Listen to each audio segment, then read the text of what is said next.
Welcome to our session. It's a fireside chat talking about Edge Cloud and why now. And joining me for this session, I have Vijay and Partha, whom I'll ask to introduce shortly. So, Vijay, can you tell us about your role at Google Cloud? Thank you so much, Roy. I really appreciate it and great to be here with you, Partha. So my name is Vijay Tewari.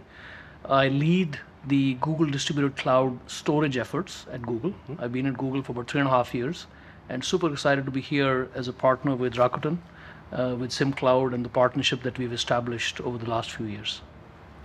And Partha, introductions, please. Sure. Again, it's a pleasure to be with you, Roy, and thanks for joining the session with us, Vijay. My name is Partha Seetala, and I'm the president of the Cloud Business Unit at Rakuten Symphony. I came into Rakuten Symphony through the acquisition of my company called Robin.io. Excellent. Well, thank you, gentlemen, for being here today and joining the session here at Rakuten Optimism. We're going to talk about an interesting topic, Edge Cloud. Now, I'm sure the audience has heard of the word cloud, but maybe not Edge Cloud. So I'm going to start and ask Partha to define cloud computing for the audience members who may not be familiar with it, but then to go a little further than that and talk about the Edge Cloud. And then Vijay, maybe from your point of view, having been working on the edge, as you say, Google Distributed Cloud Edge, if you could provide some context around that as well. So Partha, go ahead. Let's start with the cloud. I think it's a great question because there's a lot of confusion around what is cloud, what is edge, and what is the real transition that's happening. So if you just take a historical perspective, right, how workloads or applications were initially run. They were initially run within the customer's own data centers. This was almost, I would say, 10, 20 years ago. And then we started to see a transition where these applications moved to a centralized cloud, which is managed by a centralized data center, which is managed by somebody else, not the customers themselves. This is where you started to see hyperscalers like Google, Amazon, Azure, and so on come up, right? And what they did is they provided a pool of capacity, compute capacity, storage capacity, network capacity, that can be provisioned on demand based on the requirements of the application. And that gave a benefit that the customers did not have to pay for these services upfront, and they could essentially pay based on their consumption. And they also had, when there was a burst need, they could essentially expand on demand. Now that was great, and that's where essentially we saw the emergence of what is traditionally called cloud today. When you say cloud, people usually associate that term with the hyperscalers. Correct. Now we are seeing another transition that's happening in the industry, and that transition is the compute. Remember that it went from individual data centers to a centralized data centers. Now we are seeing that compute move closer to where the actual data is being generated. And that is for several reasons, right? Like for example, right, if you look at an airport, right? In an airport, there's a lot of compute capacity that's needed for doing facial recognition. If you look at the boarding passes these days, some of the airports, they don't even have the printed boarding pass. You can just walk through with a facial scan, right? That means that all those feeds need to be essentially processed closer to where they're being captured. Otherwise, if you move all this to a centralized cloud, it's very expensive. It takes a lot of time and all that, right? So now we are seeing the emergence of compute moving close to where the data is being generated. And that is what people are calling edge cloud. The edge cloud, as it were. And think about it as an unraveling or unwrapping of the centralized cloud where everything goes to the distributed side of things, spread across different locations. And that's what is an edge cloud. Excellent. So I think we see that in business, we see that in technology all the time, where things come together, your pendulum swings one way, you go from distributed to centralized to aggregate, you get economies of scale, you get some efficiencies, and then later on you realize, because of the new demands, that it's time to spread that and spread the love, as it were, right? To distribute that capability to the edge. Now, I know Google certainly plays in the cloud. It's almost synonymous in many, many ways with the word cloud. But now Google has the edge as well. So Vijay, maybe you could share with us what edge means for Google. Yeah, certainly. So I think before I actually talk about what edge means in the context of Google, I think it's worth amplifying on what Partha also said. So the cloud actually, besides being a centralized location where customers run their applications on a flexible infrastructure, also was a paradigm shift on how customers actually run their applications. The cloud actually pervasively introduced the concept of automation, introduced the concept of engineering, service engineered applications, which are not just tossed over to IT to actually operate. So the whole DevOps paradigm got intertwined with cloud. So there was a paradigm shift in how applications are developed, deployed, provisioned, and operated. And so, it is only natural that this philosophy of how you operated the cloud would also be brought to a location which made sense for where customers' application needed to be run. Right? I think it was maybe some over-enthusiasm where people felt that all applications are going to be run in some centralized location. I think as Partha rightly brought out, airports as an example, retail edge is another example, manufacturing is an example, right? So those are all locations that do require some facet of compute, storage, networking, and applications being able to run in that location. So now the idea is that you can actually build the same approach that you use to build your centralized cloud-based applications and have them run also in these edge locations using the same paradigm that you're accustomed to running them in the centralized location. So Google likes to use a term that we want to bring the cloud on your terms to your location, right? And so that's effectively what we are trying to do with Google Distributed Cloud, which is a family of products that Google is introducing because we believe in the persistent nature of these edge cloud locations where customers will require to run their applications in those environments, which manifests needs that you've already talked about in manufacturing, retail, and others. Yeah, absolutely. So I think that's an important point you just made, right? Which is that it's not just a centralization of physical resources and economies of scale that sometimes you get, by putting all these things in one place. But it's also a change in the way that you consume, you work with, you develop on, and you deliver from, right? The cloud itself. That workflow, that pipeline turns out to be a huge cost savings, huge improvement in business agility.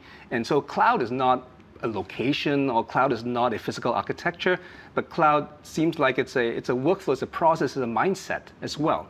And now with the needs that Partha you just talked about in terms of all these different edge locations, now the goal is to take the benefits of the cloud from a workflow process culture perspective and bring them to where the data is being generated, and the results of the computing will probably have to be consumed. Right? I think that's really important for the audience to understand. Now let's talk about some of these real examples. Now we've talked about locations, right? We talked about airports, we talked about retail, and I'm sure the audience is really interested in retail. So let's go ahead and talk about some of these examples, use cases as it were, that we're seeing out there and what the edge enables. And I've heard of some of them, and maybe the audience have heard of some of them, like smart mirrors where you look in the mirror and you can try on different clothes without going to a changing room, or maybe retailers using video cameras to watch, to remove, reduce loss or to improve workers' safety. So I know that these are some of just cool examples, but maybe Partha, you could share some of the other ones that you've seen as well from a use case perspective. Certainly. So there are several emerging use cases with edge, right? Yeah. And we talked about retail edge, and I'm pretty sure Vijay is going to talk about that because you're partnered closely with Google on that. Maybe I'll talk about something that's very close to the Rakuten group of companies as well, the mobile edge, right? Oh, yeah. So in the mobile edge, you're essentially seeing the emerging 5G networks that are being rolled out. And the 5G networks, by the protocol itself, right, essentially mandates that the sheer volume of towers, the number of connections that happen, the amount of bandwidth that is essentially streamed over the network is an orders of magnitude more than what it was there in the 4G network, right? Now, in this world, you essentially have to process a lot of the signal processing work closer to where the signal is caught by the antenna, right?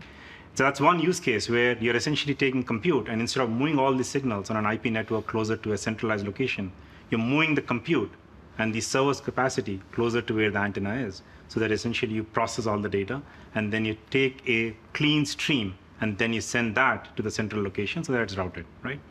Now, once you do something like this, you essentially set up a very massive distributed set of what you could call as edge data centers or edge cloud locations. Now, all these edge cloud locations now have capacity. Obviously, using that capacity to process, the signal processing that's needed for, wireless networks. But you also can use that capacity going forward to run some use cases that are very specific to, let's say telecom in this case, right? You could have, for example, gaming devices that are moved closer so that the latency that gamers essentially drops, right? You can have very high performance audio video streams that can be essentially streamed, processed, and then sent back to other devices that are closer to the tower. So there's a lot of processing that now can be done on these edge clouds, right, on the telco side. Now, similar to that, you can now take this use case and then you can go to retail. And in fact, I'll let Vijay speak about that because you have collaborated closely with Google on that. Yeah, thanks, Partha. It's a great example of where edge applications can really benefit from the approach that we are taking together with Rakuten. So there are a lot of customers in the retail space, where you have like thousands of retail stores spread across a very vast geography.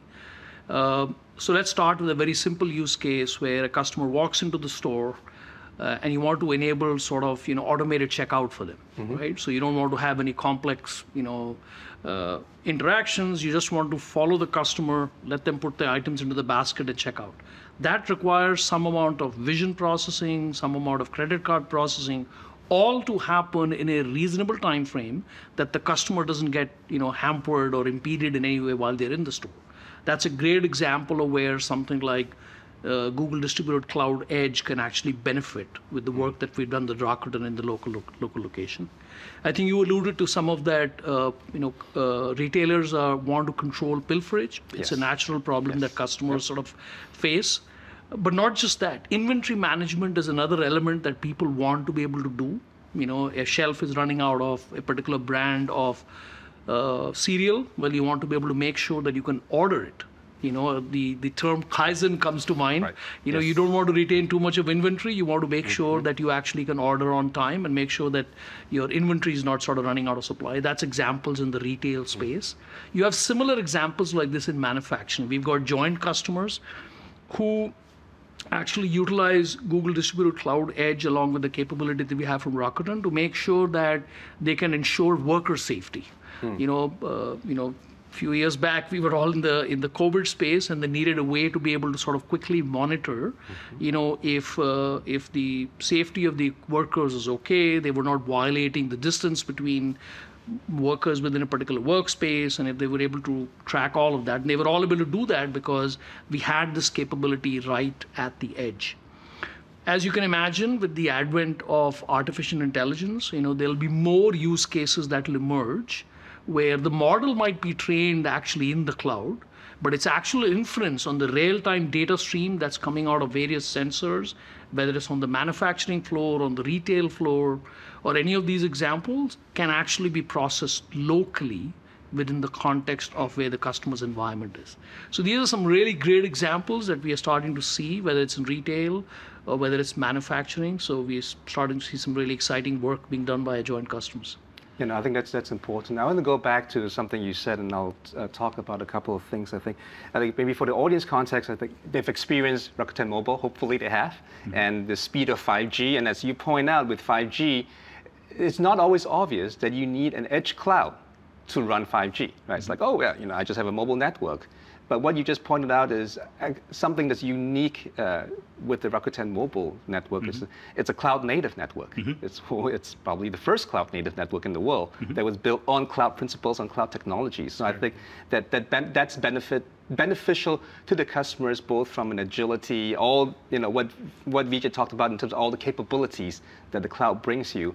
But in addition, now you're saying that with those edge locations where you're running your 5G and mobile workloads, you can host new cool workloads as well for your customers, for Rakuten customers, edge applications and so on. So I think that, to me, it's an interesting and not always an obvious point in terms of the capabilities of that. And obviously, a partner with Google Cloud, leading cloud provider with a lot of the capabilities. I think the other element I was thinking through in terms of what you said about the edges, there is, for some of the retail use cases, certainly there are some situations where you can run your edge locally for the use cases. You can have computing, maybe your retail store is big enough that you can have it. But there are situations for which I think you may not have the ability to run compute or storage in that local location.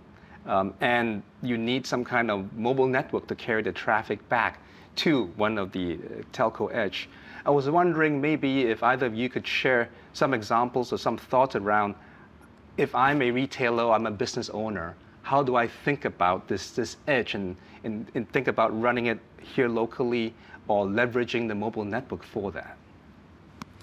Yeah, so let me go and then you can add, right? I mean, you're right. I mean, there's not always going to be the case where you have capacity at the far edge, right? Right. Because you could be constrained on just the real estate where you can house these servers or the power draw that these servers will require, whatever it might be, right?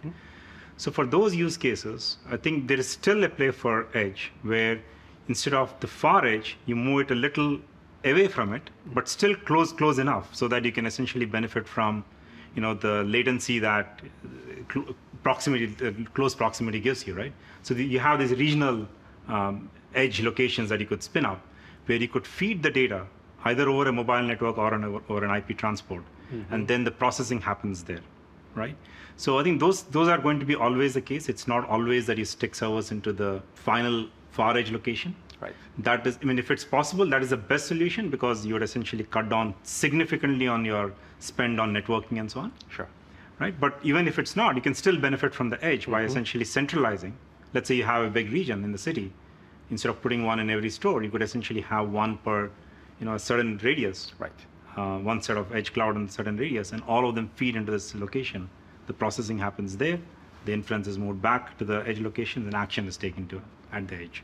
Yeah, I think that makes sense. Yeah. I think we should go back to some of the philosophy of cloud, which is about sort of this endlessly infrastructure available for customers' application to run, right? So think about an environment where even if the edge is reasonably well provisioned for what the peak workload is expected to be at that edge, there could be cases where all of a sudden there's an application, new demand, new application that came up, and all of a sudden, there's a huge requirement of compute at the edge, right? So now you have a choice to make. Either you don't ship the application, which is not a good idea. Business leaders want to be able to, push the edge.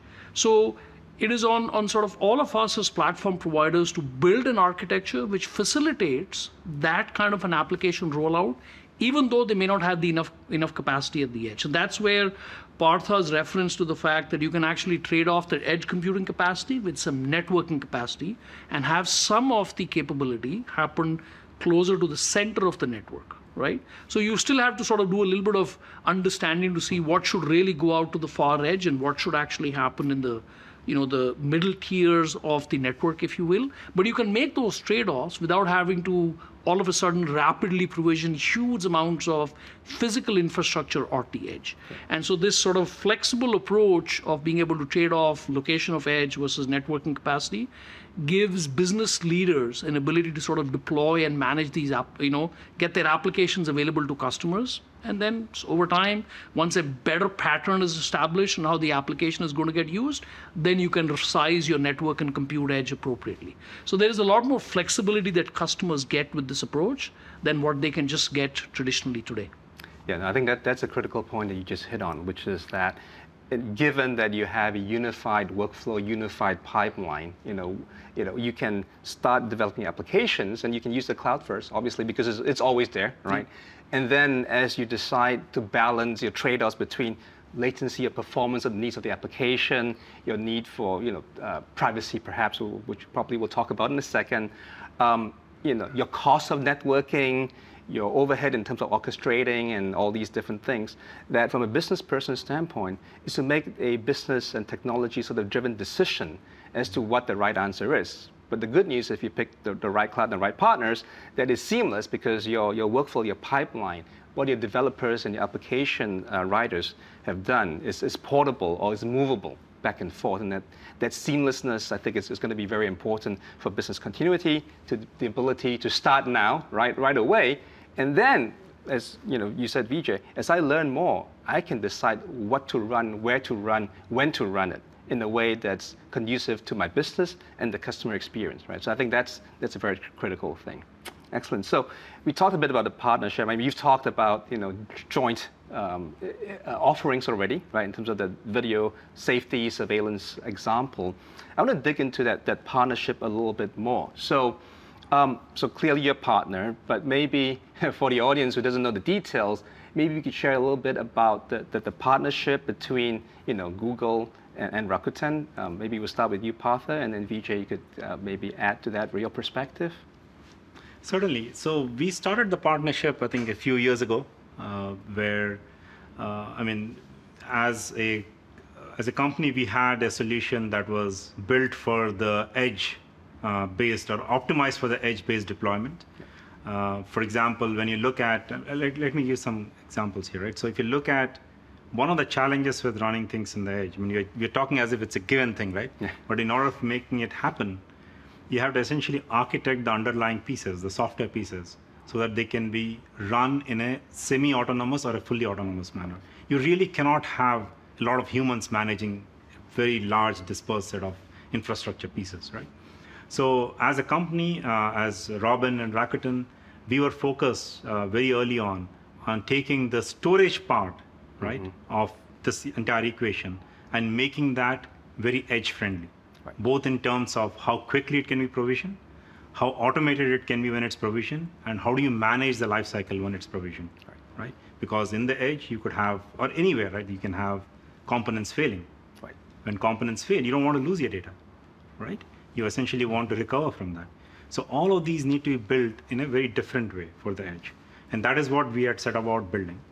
And we started to see some traction with several different industry verticals, whether it's mobile or it's a retail or it's enterprise edge and so on. That's when the partnership with Google happened, because Google also was making this play from being a central cloud provider to a distributed edge cloud provider. And they were looking for a partner that can help the use cases that are centered around storage, centered around databases, centered around the general processing of data that's happening at the edge. And they looked at us and they found the solution to be compelling. And that's how we started the partnership about a few years ago. I'll let Vijay expand on that from Google's point of view. Certainly. So before I talk about the Robin/SimCloud partnership with Google, I talk about Partha and myself. Yeah. So we actually go back many, many years. We were at school together at the University of Minnesota. So wow. We go back almost 24 years. So that's where it all started. Let's put it that way. But later on, as Google started to understand about sort of the presence of the edge, the persistent nature of applications that are going to be deployed at the edge, and we obviously had a lot of interesting technology in terms of Kubernetes that we had developed. We really were we understood sort of how modern applications were being developed. But in the context of the edge platform, we really needed a robust storage platform that we can rely on, which actually mirrored the automation, the sort of self-managing nature that we were aspiring for in the edge for that storage platform. And I think that's where the technology and IP that Robin had developed, which ultimately became a part of Rakuten, actually was a real good fit, because it provided us the similar kind of philosophy, thinking, automation and self-healing things that Partha was alluding to. And we could sort of partner together to provide a compute, storage, and networking platform for customer applications to be running at the edge, which actually looked and felt just like the same thing.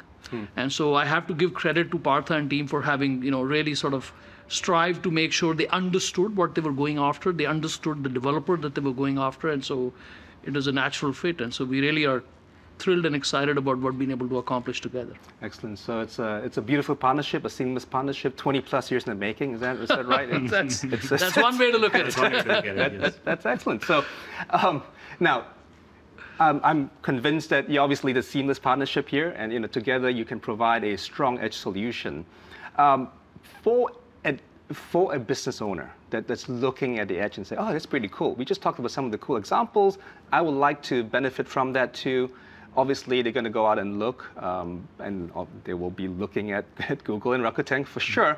What are some of the attributes that, as a savvy business owner, they should be looking at in terms of an edge cloud platform? What are the key things they should be looking for in a solution as they go out and do that search to build the next generation applications at the edge? Sure.